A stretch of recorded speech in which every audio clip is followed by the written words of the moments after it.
In for review this week is the mildly updated 2023 Nissan Leaf. Now, I'll be honest, there are some significant reasons why you shouldn't buy this pioneering electric vehicle, but paradoxically, despite having some significant shortcomings, this might actually be the perfect EV for you.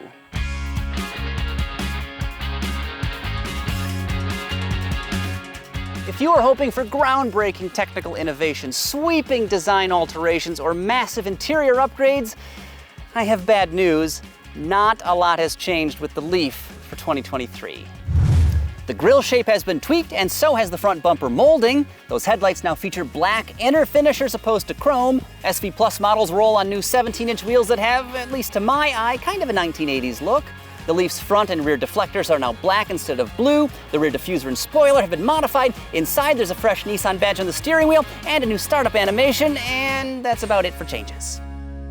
It's not new, but one other feature worth pointing out is the Leaf's charging port door. This thing is super sturdy and the action is incredibly slick. In fact, it feels better than the hoods of some luxury cars. Most EV charging port doors are made out of the absolute cheapest, flimsiest plastic known to mankind, and they flop around like the flippers of a dead dolphin, but not here. Now underneath you do get a couple outlets, including a relatively rare CHAdeMO fast charging port. Whatever, dude. No, not Chad Emo, it's CHAdeMO. Although I do hear he was a skater boy, and apparently she said, "See you later, boy," something like that. I don't remember the lyrics. Keeping things simple, the 2023 Nissan Leaf is offered in just two flavors, S and SV Plus. The base car comes with 147 horsepower, 236 pound-feet of torque, and a diminutive 40 kilowatt-hour lithium-ion battery pack that gets you just 149 miles of range.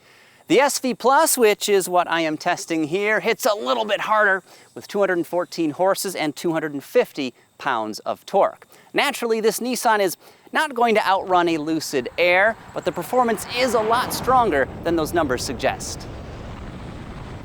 This up-level model also features a larger 60 kilowatt-hour battery pack that gets you an EPA estimated range of 212 miles. Through that CHAdeMO connector, the Leaf SV Plus should be able to DC fast charge at a maximum rate of 100 kilowatts, which is honestly laughably slow for model year 2023. But regardless, Nissan says this vehicle should be able to hit an 80% state of charge in 1 hour.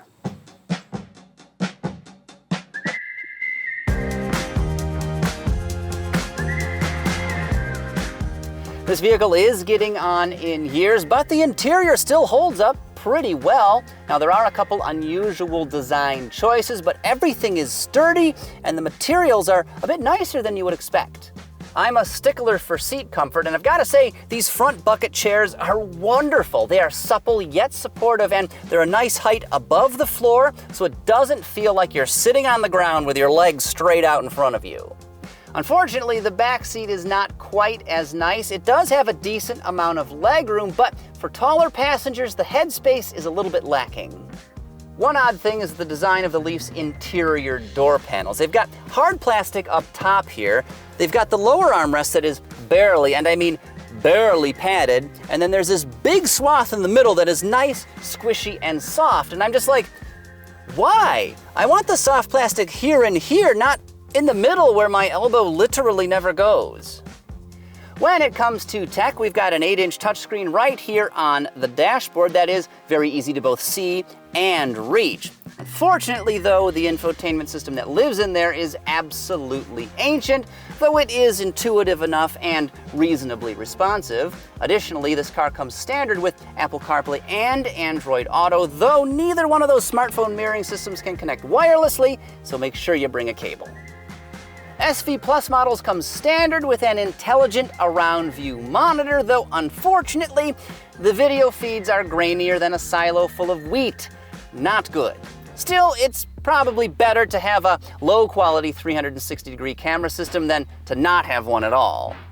A favorite feature of the Leaf's interior is the design of the climate controls. We have physical buttons right here on the dashboard. Such innovation! What a time to be alive. And just like the touchscreen, these are very easy to see and reach. Plus, I love the fact that I don't have to go poking through the infotainment system to adjust the fan speed or turn on the seat heaters.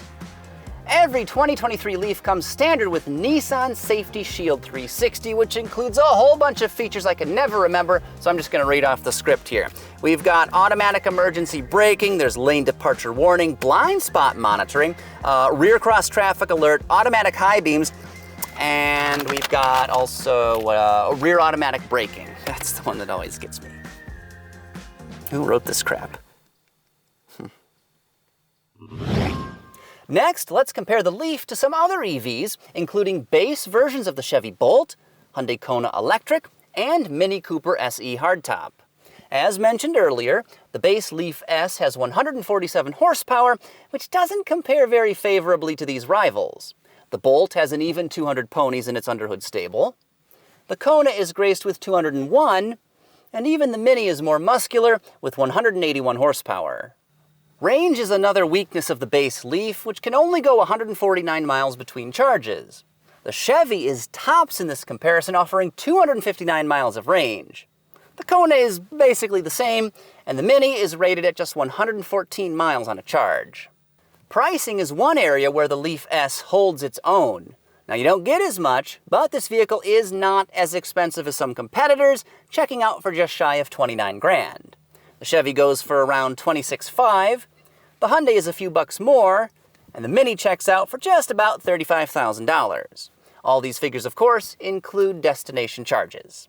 Naturally, the Leaf SV Plus is a much better match for these competing EVs. It offers a more than competitive 214 horsepower and delivers an okay 212 miles of range. As it sits, our tester checks out for $37,000, though the car is still eligible for up to a $7,500 federal tax credit, which drops the price to less than 30 grand.